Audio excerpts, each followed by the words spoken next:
Welcome to the Deep Dive, the analysis designed to give you the strategic blueprint behind the biggest phenomena in the world. Today, we are attempting to put our arms around a force that is reshaping music, economics, and, frankly, the entire cultural narrative.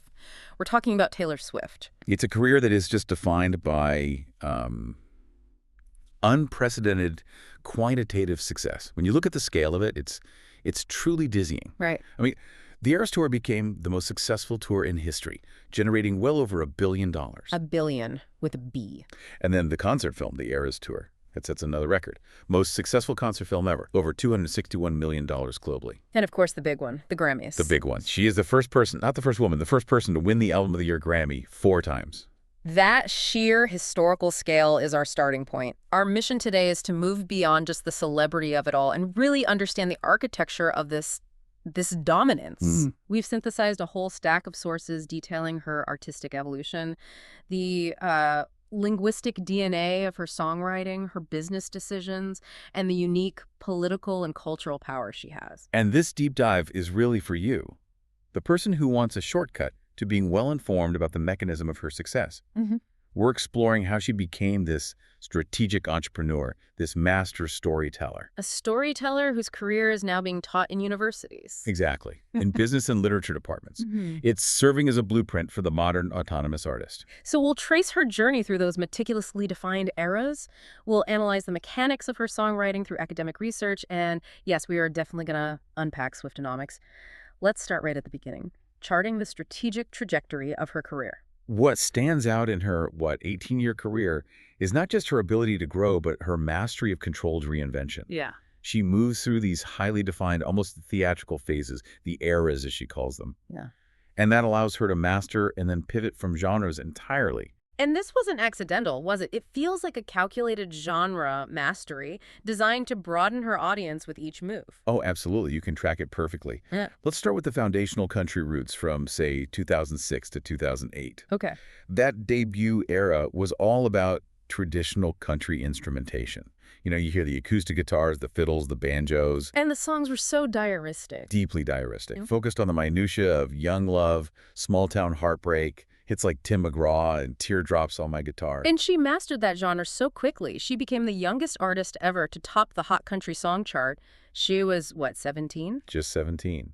But the real strategic shift started with the pop transition era, roughly 2010 to 2012. And this is Speak Now and Red. Right. And Speak Now is this huge internal turning point because it was the first album she wrote entirely by herself. That's a huge statement. It's a massive statement. It signals this deep desire for full creative control, for independence. It really established her artistic maturity in the industry. But Red felt different. It felt like the pep phase. That's a perfect way to put it. It was heavy experimentation. It was blending her country songwriting with these new sonic elements, synth hooks, different production choices. You could hear her reaching for that broader pop appeal. She was testing the waters. Which, of course, culminated in absolute pop domination with 1989 in 2014. If Red was the experiment, 1989 was the scientific confirmation. Yes, it was pure synth pop, incredibly sleek, polished, pulling straight from 80s synthesizer sounds. And lyrically, she pivoted too. It wasn't just about relationships anymore. It was about self-discovery, strength, and, wittily hitting back at her critics. After that massive success, the sources really note the next phases that show her commitment to genre bending. You have the Reputation era where she wrestles back control. And then 2020, the big shock, the folk and indie exploration with Folklore and Evermore. I remember those dropped. It was just out of nowhere. A massive stylistic departure. It was acoustic, stripped back, minimalistic. But the creative pivot was even more telling. She shifted away from purely personal experience to creating fictional stories, fictional characters. It really mirrored the solitude and introspection so many of us felt during the start of the pandemic. And that ability to just completely shed the massive pop sound of 1989 and create something critically lauded like Folklore, that's the key to her longevity. For sure. And now in this current phase, from Midnights onward, we're seeing a return to pop, but it's different. It's about defining her legacy, it's about high productivity, and consolidating her power. She's proven she can stay relevant by constantly challenging the genre boundaries she herself established. Okay, now let's move to where her strategy goes beyond just creative evolution and becomes this legal, financial, and cultural earthquake. the fight for ownership of her masters. This whole section is a masterclass in business strategy. This is the absolute core of her autonomy narrative. It all stems from that highly publicized dispute with her former label, Big Machine Records. And the sale of her first 6 album masters to Scooter Braun in 2019 for a reported $300 million. Exactly. And her explanation for why she rejected the initial deal is, it's so important for understanding where she is now. She turned down a deal to earn back 1 album for every new one she delivered. Right. And she stated, very plainly, that she knew, strategically, the moment she signed that contract, the label owner would eventually sell the label.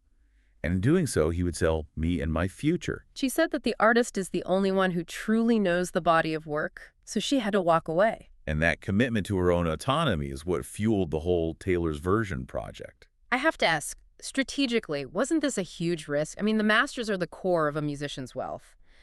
Did the sources indicate any risk of diluting the legacy of the originals? That's a great critical question. And yes, dilution was a theoretical risk, but her execution just completely eliminated it. How? 2 main factors. 1, massive fan loyalty. And 2, the legal mechanism itself. Legally, the sources point out that making a new recording that's identical to an existing one is perfectly permissible because she owns the composition copyright. The underlying lyrics and melody. The publishing rights. Precisely. Even though she didn't own the sound recording copyright, the master, she owned the song itself. So she essentially created a perfect legal replacement, completely under her control. Exactly. And the fan loyalty piece was the engine that made it all work. The fans became so invested in the moral narrative of it, they were encouraged to only stream and buy Taylor's Version. And that strategic alignment just cemented her image as this strong, independent artist who was determined not to be exploited by the men controlling the industry. And the financial results were immediate. We already mentioned Red, Taylor's Version, setting a record for the most streamed album by a female artist in a single day. 122.9 million streams. That's a direct, calculated move to devalue the assets held by Braun's company by creating a superior, artist-approved replacement. And this is where the strategy became a blueprint for the future. The sources confirmed this project immediately started shaping the industry. New record contracts now commonly include what they call Taylor Swift clauses. Wow, what does that mean? It's specific language forbidding artists from re-recording their work for a set period, maybe 5 to 7 years, after their contract ends. So she didn't just win her battle, she fundamentally restructured the negotiating dynamic for future artists. That's not just a creative response, that's high-level industry policy change driven by one person. It transformed this huge, very public conflict into an incredible marketing campaign centered on artistic control. The re-recordings aren't just commercially successful, they're a monument to her principles, and they deepen fan loyalty through these shared values of autonomy. Let's shift now from the architecture of her business to the architecture of her art, her songwriting. Her music isn't just popular, it's now the subject of serious academic study. We have research here, a corpus-driven analysis that maps the very DNA of her writing style. That's what's so fascinating. This goes beyond just casual listening. This is linguistics. Yeah. A corpus-driven analysis of 189 of her songs reveals her core linguistic tendencies. And most striking finding is the intensely personalized nature of her writing. And the mechanism for that personalization is surprisingly simple, yet it's so effective. It's the frequent use of personal pronouns. Precisely. The research notes the high frequency of I and you. And this isn't just common songwriting.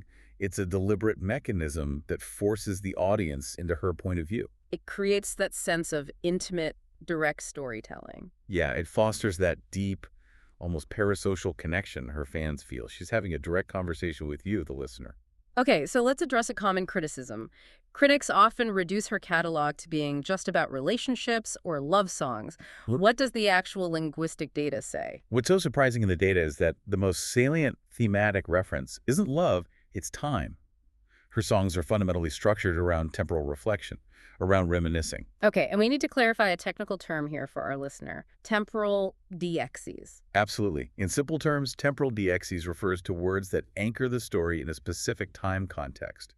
The research shows she relies heavily on phrases like the same time, the first time, the entire time, or years ago. So her songs aren't just reciting events. They're structured as reflections on past events seen through the lens of her current awareness. Exactly. She's constantly curating and reevaluating her personal history, using time as the main narrative device. And the other frequent word found is the cognitive verb know. No. That verb reflects her perception of events, her self-awareness. So her songs are these pieces of storytelling about her personal journey, structured by time and reflecting an evolving level of self-awareness. It's a therapeutic, chronological narrative. This deep analysis leads us right to the strategic mechanism that explains her massive appeal: lyrical dualism. This is a masterclass in having your critical cake and eating your commercial one, too. The sources show she operates on two simultaneous creative styles that might look contradictory, but are actually highly complementary. On one hand, you have the A side, the poetic complex material. These are the works with poetic depth and complexity, rich in metaphor, rich in narrative layers. They appeal to critics, they win Grammys, and they satisfy that really engaged part of her fan base. You can think of specific examples here, like take the dense, fictional storytelling in a song like The Last Great American Dynasty from Folklore. You, the listener, have to actively engage with the history, the character, the metaphor. It's challenging literary songwriting. But at the exact same time, she maintains the B side, the simple, accessible content. Right. These are the universally catchy, commercially accessible pop songs that drive massive radio play and broad public acceptance. They're the commercial scaffolding. So contrast the complexity of Folklore with the clean, immediate, hook-driven structure of Shake It Off. Or Bad Blood. Those songs ensure maximum market reach. They provide the funds and the platform for the other kind of creative exploration. And the genius strategy is in the blending. She uses that commercial scaffolding to place these intricate Easter eggs and lyrical outbursts for her dedicated core fans. So the audience gets both. They get the mainstream hit and the immersive narrative experience. It's how she secures her longevity. It creates this almost treasure hunt atmosphere for her fans. Which brings us to the Eras Tour. It's the ultimate physical delivery system for this controlled storytelling. It doesn't just feature her songs, it uses her entire 18-year discography as a theatrical narrative. The structure is so crucial. It's highly predictable, moving systematically from her teen love days all the way through to the existential questions of Midnights.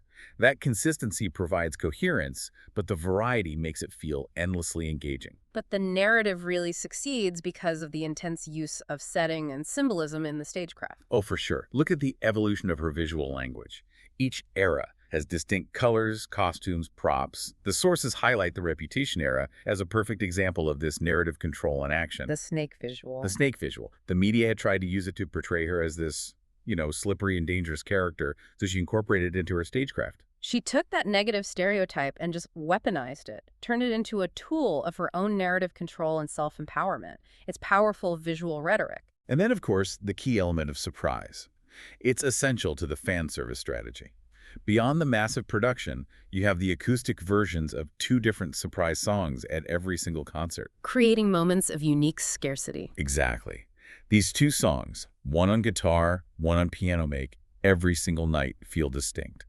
Fans travel across continents, desperate to hear which gold coins they might stumble upon. It's a highly calculated strategy to drive attendance and constant online engagement. And her strategic move into directing gives her full, retrospective narrative control over her own biography. She becomes the definitive historian of her life. The primary example here has to be All Too Well, the short film. It won a Grammy for Best Music Video. This wasn't just a music video, it was a deliberate narrative clarification. And the casting choice was so strategic and so effective. Using Dylan O'Brien, who was 30, and Sadie Sink, who was 19, intentionally reflected the rumored age gap in the real-life relationship that inspired the song. Right. And that choice created immediate audience discomfort about the power dynamic, which then validates the song's emotional truth for her fans. It confirms the audience's interpretation of her past pain, and it allows her to shape the historical memory of that event. By directing it herself, she cemented her status as the ultimate curator and editor of her public life. For sure. The film functions less as promotion and more as a narrative tool. It's about growth, learning from past mistakes. It allowed her to redefine and curate the emotional art of her younger years, ensuring her version of the story prevails. Okay, we've analyzed the architecture of her art and business. Now let's talk about the hard data, the cold numbers that quantify her dominance across sales, charts, and awards. The scale of her financial power is just immense. The sources track her as the highest-earning musician from 2010 to 2019, across all genres. She accumulated a staggering total income of $825 million during that decade. Wow. And to put that 825 million in context, that's from a mix of album sales, touring, merch, and her publishing rights income, which was consistent even before she owned the masters. And that earning power hasn't slowed down at all. Her ability to drive consistent high-volume sales is almost unheard of today. She holds the record for the most $1 million weeks from album sales. She's done that 5 different times. That shows an audience with immense, reliable purchasing power. And she's a huge force in physical formats, too, which is remarkable in the streaming age. She holds the vinyl sales record. The most vinyl records sold in a single day, 500,000 copies. 500,000. It just underscores her power to drive revenue in older formats. Her economic impact is so reliable it's earned its own name, Swiftonomics. Let's look at the charts. Her name just defines supremacy. She holds the record for the most #1 albums for a female artist, 13 chart toppers. And what really shows the enduring quality of her catalog is her sustained presence. At one point, she held the record for the most albums simultaneously on the Billboard 200 for a living female artist, 10 albums at once. 10 at once. So her back catalog is consistently selling and streaming right alongside her new releases. Which is a rare feat, usually reserved for, deceased legends. She also dominates digital sales. Most #1 positions on the digital song sales chart, with 28 songs. And her debuts are a phenomenon. She had an album, Evermore, and a single, Willow, debut at #1 simultaneously. That dual debut is incredibly hard to manage. And shifting to streaming, the ultimate modern metric, the supremacy is just as clear. Absolutely definitive. Taylor Swift is the artist whose catalog recorded the most Spotify streams for any artist in a single day. And the re-recording strategy fueled this. Red, Taylor's version, broke records with 122.9 million streams in one day. And Speak Now, Taylor's version, is the most streamed country album on Spotify. So the re-recordings were commercially superior to the originals from day one. Immediately. But the ultimate measure of critical excellence often comes down to the Grammys. And this is where she cemented a legacy that compares to the giants of the industry. Her Grammy history is a study in sustained brilliance. She was the first woman to win Album of the Year twice, back in 2016 with 1989. She didn't stop there. No, she surpassed that. She became the first person of any gender to win Album of the Year 4 times, winning her 4th in 2024 with Midnights. That puts her ahead of legends. Frank Sinatra, Paul Simon, Stevie Wonder. They all won 3. That milestone is historic. In total, she has 14 Grammy Awards out of 58 nominations. It's this almost perfect combination of intense commercial power and sustained critical recognition. And the scale outside the Grammys is just as staggering. 690 wins out of over 1,600 nominations, 80 Guinness World Records as of late 2024.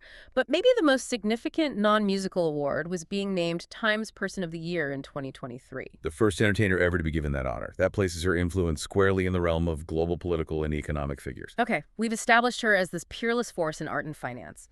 Now let's look at the immense cultural and social influence, the great woman aspect, starting with the financial earthquake of the Eras Tour. This is where Swiftonomics shifts from a clever nickname to measurable macroeconomic reality. The tour's impact wasn't just profitable for her, it fundamentally altered the economic data of every city it visited. Right, the tour generated over $1 billion. But let's get into the local impact, because that's where the depth of this analysis really matters. Economists analyze the spending multipliers. When she came to a city, fans didn't just buy tickets. They spent huge amounts on hotels, restaurants, transportation, merch. In Philadelphia, for example, the sources noted the Eras Tour was credited with boosting tourism revenue by over $100 million in that metro area alone. $100 million for one artist over a few nights? That's staggering. What about the logistical metrics? Immediate records were set. Highest attendance for a female artist concert in the U.S., with 69,000 at the Glendale opener. Ticketmaster saw 3.5 million pre-sale attempts and sold 2 million tickets in a single day. And the sources also emphasize her conscious decisions about her crew and the local communities. Absolutely. This is crucial for her brand of influence. She personally paid $55 million in bonuses to her entire crew, from truck drivers to dancers, and she made sure her economic wave lifted local communities, actively supporting food banks in nearly every city. This high-profile philanthropy feeds directly into her status as a global role model. The sources characterize her as a proponent of pop feminism. Right. Promoting female emancipation through her art, while strategically adhering to capitalist logic. And her songwriting provides these specific critiques of gender dynamics. In The Nan, she directly criticizes double-standard gender roles. With that pointed line, when everyone believes, yeah, what's that like? It encapsulates the whole critique, and she Yeah. challenges societal expectations, too, especially about marriage. Yes, in Champagne Problems, she discusses the negative judgment a woman faces for rejecting marriage. And then she monetized this critique by selling merch with the phrase, "Feck the patriarchy," after All Too Well 10-minute version came out. Her advocacy also extends to the LGBTQIA+ community. She has consistently used her platform there. Her song, "You Need to Calm Down," directly referenced GLAD. And she put her money where her art was, donating $113,000 to the Tennessee Equality Project. She also supported the Time's Up movement and the NAACP Legal Defense and Educational Fund during the Black Lives Matter movement. Her political involvement is one of the most powerful aspects of her influence. Initially, the sources note she was hesitant to engage politically. There was that fear of career fallout, similar to the backlash that Chicks faced in 2003. But that caution shifted in 2018. It did. Her first public political comment came during the midterm elections, where she supported Democratic candidates in Tennessee, and this had a measurable, immediate impact on voter turnout. Can we be specific about the data on that? Yes. Reports from organizations like Vote.org tracked a significant short-term rise in voter registration, especially among younger people, in the days right after her endorsement post. And her involvement escalated in 2020 and 2024. She supported Biden and Harris in 2020, and in 2024, she endorsed Harris again. And her 2024 endorsement was highly strategic. It was explicitly framed as a response to misinformation. She cited those AI-generated images of her endorsing Donald Trump, stating that her public declaration was the simplest way to combat that fake news. And she even used narrative strategy in her signature. The childless cat lady. Precisely. She took an insult that was previously aimed at leading Democratic women and turned it into this defiant, powerful statement of reclamation. And her collaboration with Vote.org on National Voter Registration Day was so successful it won an Anthem Award in 2024. Her ability to translate celebrity capital into reliable civic engagement is just. It's unprecedented for an entertainer. So as she strategically caps off this era of dominance, she is not resting. She's actively executing a sophisticated long-term strategy of legacy management. This process began with her definitive statement about the Eras Tour itself. She said the tour broke every single record you can break and declared the only thing left was to close the book. That framing is so essential for strategic control. By declaring the formal end of this era, she takes command of the historical documentation. She's setting the stage for the public to transition to her next phase. And her creative pace is relentless. She announced her 12th studio album, The Life of a Showgirl, for October 2025. And the way she announced it was classic narrative control.